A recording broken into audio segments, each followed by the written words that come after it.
Horse racing is an incredibly exciting sport. Our goal for this project was to give everyone the opportunity to feel the thrill of racing around the track. Most people don't ever get the chance to ride in a sulky, especially in a COVID-19 ridden world. So the Pennsylvania Horse Racing Association asked us to find a way to give this experience to everyday people, even though we don't have a horse.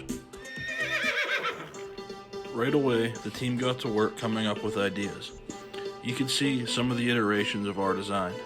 Ultimately, we decided on a single motor in the middle of a baseboard connected to a gearbox, which drives shaft that lift the sulky. The next step in the process was to do some engineering and crunch the numbers to figure out which materials we needed to order. Once the materials came, we went to the learning factory, got to work, and started machining the parts in order to build our project. However, a problem was spotted. Calculations showed that if we ran the system, it would nearly bounce to the moon.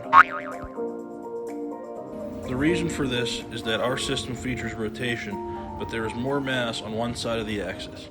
To fix this, holes were drilled on the discs to even out the mass distribution.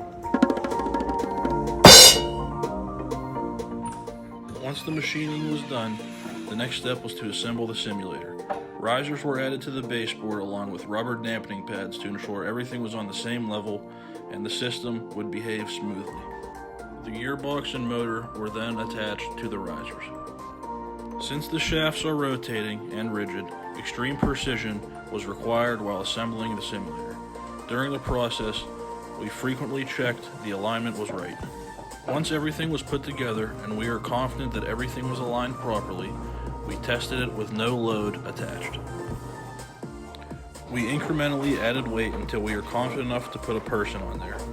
The final test was with a person that is close to 300 pounds, which is the weight limit.